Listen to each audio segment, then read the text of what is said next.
नमस्कार। चलिए एक बात सोचते हैं।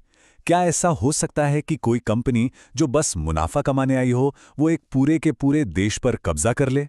सुनने में फिल्मी लगता है ना? लेकिन ये कोई कहानी नहीं है। ये ईस्ट इंडिया कंपनी की हकीकत है। तो आइए इस अविश्वसनीय सफर को बिल्कुल शुरू से समझते हैं। तो सबसे बड़ा सवाल यही है कि आखिर ये हुआ कैसे? मतलब एक कंपनी जिसका काम था सिर्फ बिजनेस करना, वो एक पूरे सब कॉन्टिनेंट की रूलर कैसे बन गई? इसी एक सवाल के जवाब में ना पूरी कहानी छिपी हुई है। अच्छा, इस कहानी को समझने के लिए हमें थोड़ा सा पीछे जाना होगा। चलिए चलते हैं 16वीं शताब्दी में। ये वो दौर था जब यूरोप की बड़ी बड़ी ताकतें भारत के मसालों, रेशम और दूसरे खजानों के लिए एक दूसरे से होड़ लगा रही थी। और पता है सबसे मजेदार बात क्या है? इस रेस में अंग्रेज पहले नंबर पर नहीं थे। इस दौड़ की शुरुआत की थी पुर्तगालियों ने 1498 में, जब वास्को डी गामा समंदर के रास्ते भारत पहुंचा। उसके बाद तो उन्होंने बड़ी तेजी से कोचीन और कन्नूर में अपने ट्रेडिंग पोस्ट्स मतलब व्यापारिक ठिकाने बना लिए। उनका पूरा फोकस किस पर था? मसाले, मोती, रेशम, ये वो चीजें थीं जिनकी कीमत उस वक्त यूरोप में सोने के बराबर थी। और अब कहानी में एंट्री होती है हमारे मेन कैरेक्टर की, ब्रिटिश ईस्ट इंडिया कंपनी। और हाँ, शुरू में इनका मकसद पूरी तरह से बिजनेस वाला था। पॉलिटिक्स से तो कोसों दूर थे लोग। तो सवाल उठता है कि ये ईस्ट इंडिया कंपनी थी क्या भला? असल में ये लंदन के कुछ व्यापारियों का एक ग्रुप था। साल 1600 में महारानी एलिजाबेथ से उन्हें खास परमिशन मिली, जिसे चार्टर कहते हैं। और इस चार्टर का सीधा सा मतलब ये था कि ब्रिटेन से भारत के साथ बिजनेस करने का एक्सक्लूसिव राइट, मतलब ये अधिकार सिर्फ और सिर्फ इसी कंपनी के पास होगा, किसी और के पास नहीं। लेकिन भारत में बिजनेस शुरू करना कोई बच्चों का खेल नहीं था। कंपनी को उस वक्त के मुगल बादशाह जहांगीर को मनाना था। पहली कोशिश कैप्टन हॉकिंस ने की, पर वो फेल हो गए। फिर 1615 में आए सर थॉमस रो और उनकी डिप्लोमेसी काम कर गई। उन्हें सूरत में फैक्ट्री बनाने की परमिशन मिल गई और बस यहीं से कंपनी ने भारत में अपनी जड़ें जमानी शुरू कर दी। तो उस वक्त कंपनी का मकसद क्या था?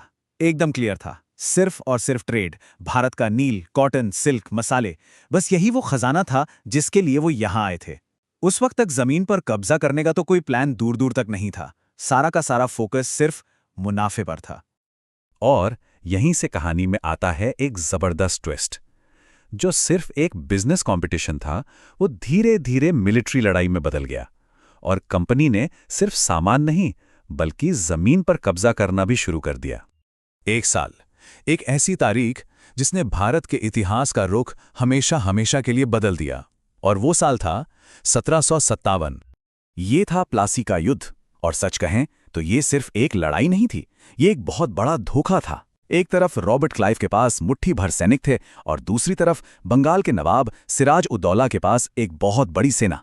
लेकिन नवाब के ही सेनापति मीर जाफर ने गद्दारी कर दी और जंग का नतीजा तो शुरू होने से पहले ही तय हो गया था। इस एक जीत ने रातों रात कंपनी को व्यापारियों से सीधे बंगाल का असली मालिक बना दिया। अच्छा, अगर प्लासी की लड़ाई ने दरवाजा सिर्फ खोला था, तो 1764 की जंग ने कंपनी के राज पर पक्की वाली मुहर लगा दी। ये थी बक्सर की लड़ाई। इस बार मामला और भी बड़ा था। कंपनी का सामना सिर्फ बंगाल के नवाब से नहीं था, बल्कि अवध के नवाब और खुद मुगल बादशाह की जॉइंट आर्मी से था। और नतीजा, कंपनी फिर जीत गई। इस जीत के बाद जो मिला वो बहुत बड़ा था। उन्हें बंगाल, बिहार और उड़ीसा में टैक्स वसूलने का कानूनी अधिकार मिल गया। मतलब अब वो सिर्फ पावरफुल नहीं थे, वो ऑफिशियली रूलर बन चुके थे। इन जीतों के बाद तो कंपनी को जैसे एक फॉर्मूला ही मिल गया पूरे भारत पर कब्जा करने का। स्टेप 1, किसी भी भारतीय राजा को लड़ाई में हराओ। स्टेप 2, उसकी जमीन पर कब्जा कर लो। और स्टेप 3, उसी राजा को एक पपेट रूलर, मतलब एक कठपुतली शासक बनाकर वापस गद्दी पर बिठा दो, जो चले सिर्फ कंपनी के इशारों पर। और यही मॉडल उन्होंने पूरे भारत में बार बार इस्तेमाल किया। अब आता है इस टेकओवर का फाइनल फेज, वो दौर जब कंपनी का राज खत्म होता है और ब्रिटिश सरकार सीधे मैदान में उतरती है अपने औपनिवेशिक शासन को, मतलब कॉलोनियल रूल को फॉर्मल बनाने के लिए। और इस बहुत बड़े बदलाव की वजह बना 1857 का विद्रोह। ये कंपनी के खिलाफ पूरे नॉर्थ इंडिया में फैली एक इतनी जबरदस्त बगावत थी कि इसने लंदन में बैठी ब्रिटिश सरकार को हिलाकर रख दिया। उन्हें यह एहसास हो गया कि अब भारत को एक कंपनी के भरोसे नहीं छोड़ा जा सकता।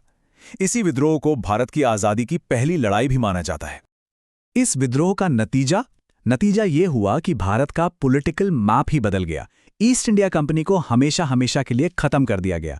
भारत का शासन अब सीधे लंदन से ब्रिटिश क्राउन यानी महारानी के हाथों में आ गया और 1 नवंबर 1858 को क्वीन विक्टोरिया की घोषणा के साथ ब्रिटिश राज की ऑफिशियल शुरुआत हो गई। तो सवाल है कि यह नया राजपाट दिखता कैसा था। देखिए, उन्होंने भारत को मोटे तौर पर 3 हिस्सों में बांटा। कुछ इलाके जैसे बंगाल, मद्रास और बॉम्बे, ये थे डायरेक्ट ब्रिटिश कंट्रोल में। फिर थे कुछ सेंट्रल प्रोविंसेस और इनके अलावा थीं 560 से भी ज्यादा रियासतें, जहां राजा तो भारतीय थे, लेकिन राज उन्हें अंग्रेजों के अंडर रहकर ही करना पड़ता था। प्लासी की लड़ाई से लेकर आज़ादी तक कुल मिलाकर 190 साल। ये सिर्फ एक नंबर नहीं है, ये दिखाता है कि ब्रिटिश शासन कितने लंबे समय तक चला और उसका असर कितना गहरा था। तो अब बात करते हैं इस 190 साल की विरासत की, जो काफ़ी कॉम्प्लेक्स है और जिसने भारत पर एक ऐसी छाप छोड़ी जो आज भी नजर आती है। देखिए, इस 190 साल के राज की जो विरासत है वो बहुत कॉम्प्लिकेटेड है। इसके 2 पहलू हैं। एक तरफ तो अंग्रेजों ने रेलवे लाइनें बिछाईं, एक मॉडर्न कानून का ढांचा बनाया, एक एडमिनिस्ट्रेटिव सिस्टम तैयार किया। लेकिन इसका दूसरा और ज्यादा कड़वा सच ये है कि इसी दौर में भारत का जबरदस्त आर्थिक शोषण हुआ। यहाँ के जो लोकल उद्योग थे वो तबाह हो गए और देश ने कई भयानक अकाल भी झेले। ये जो लाइन है, ये पूरी कहानी को एक तरह से समेट देती है।